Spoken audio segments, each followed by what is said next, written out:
Hey guys, it's Chef from Pressure Luck, and in keeping with the tradition of using fewer ingredients but having loads of flavor, I'm giving myself a challenge with these.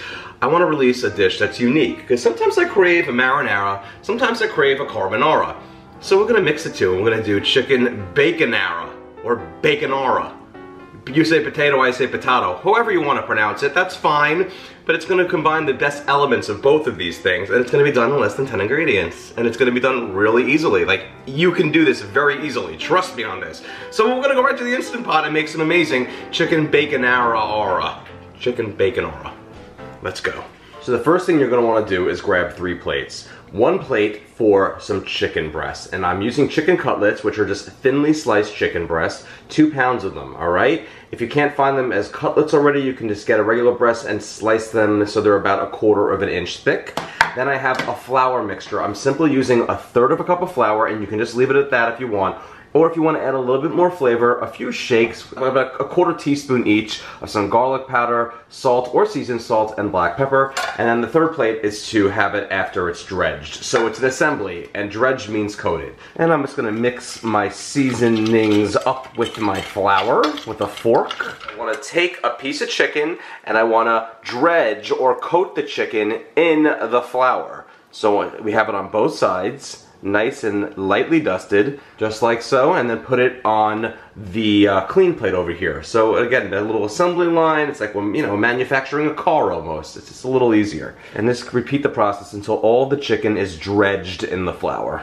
Alright, and here's my final piece of chicken, all of it dredged on a plate. Perfect. Alright, now wash those hands and set this aside. Alright, so now I'm gonna go to my Instant Pot, and I wanna add in 1/4 cup of extra virgin olive oil.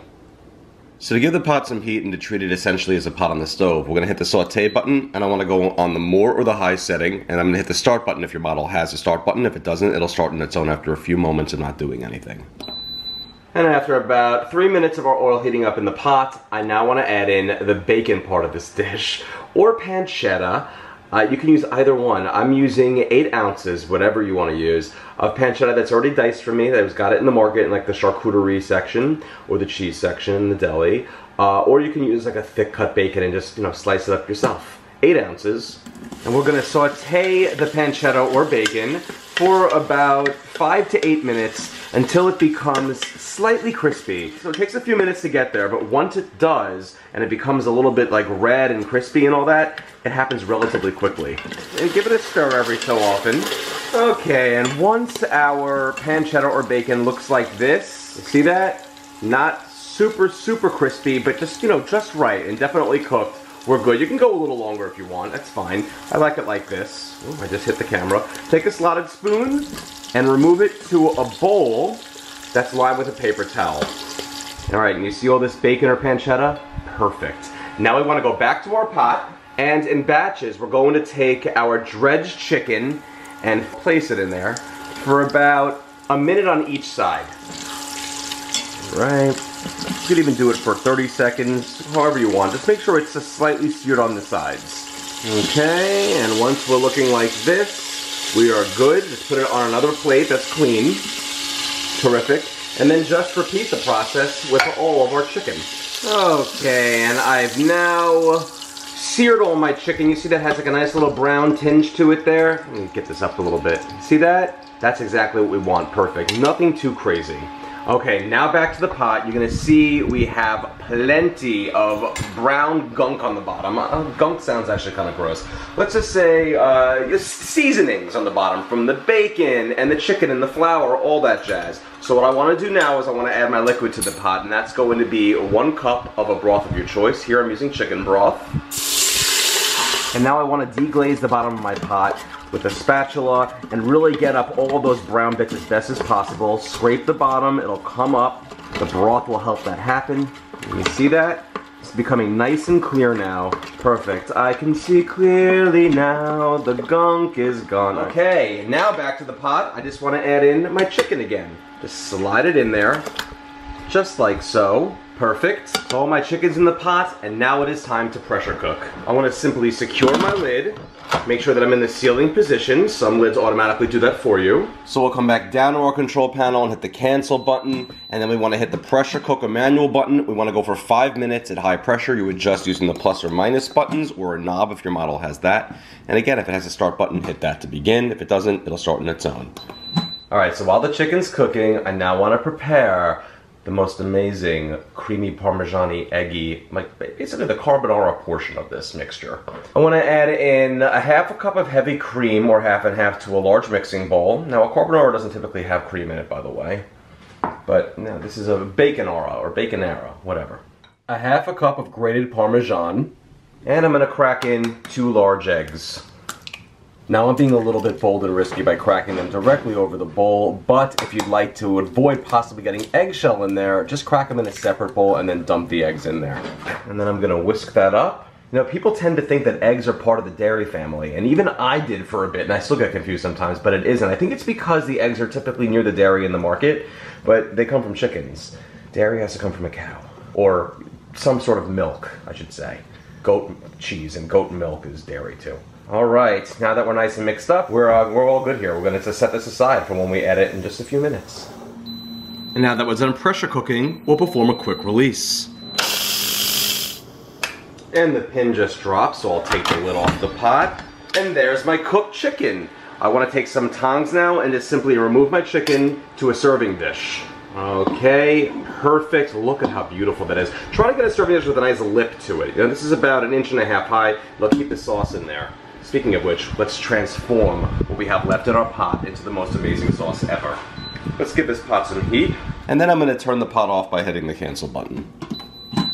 Okay, now I want to come back and give the pot some heat by hitting the saute button, and then just give it a little bit of a bubble. And once the pot comes to a bubble, we're going to want to add in that fantastic cheese mixture. And then whisk that up in the pot for about a minute. Make sure the egg cooks through, and we don't want it to stick to the bottom.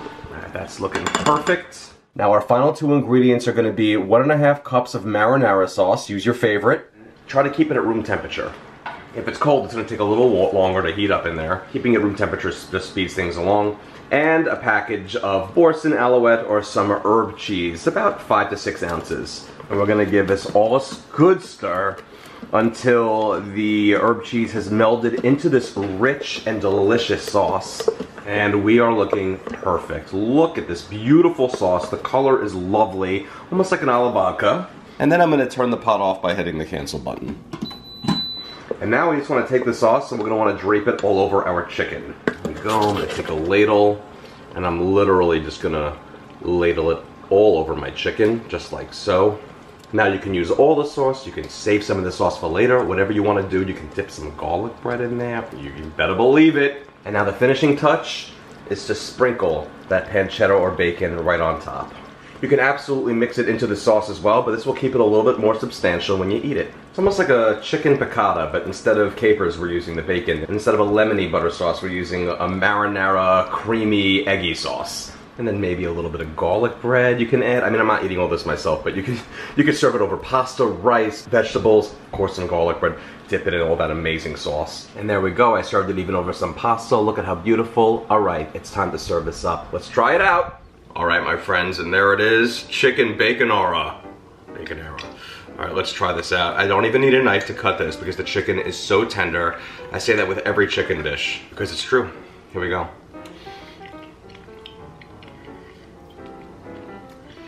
Alright, if you look up decadence in the dictionary, maybe after this comes out, chicken baconara might be listed as one of the definitions.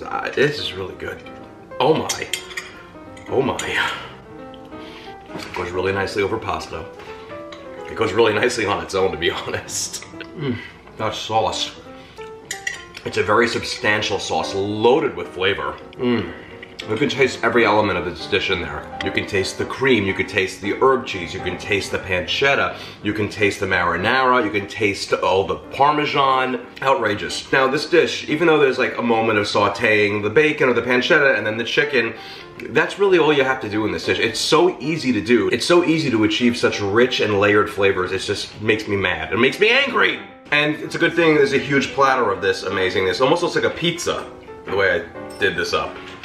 It's really good, and like I said, amazing on its own, or over pasta or rice or vegetables. It's gonna be great. It's a very rich, hearty dish, I'll tell you that. There's also so much sauce in here, you can feel free to take some cheese toast, sends it home.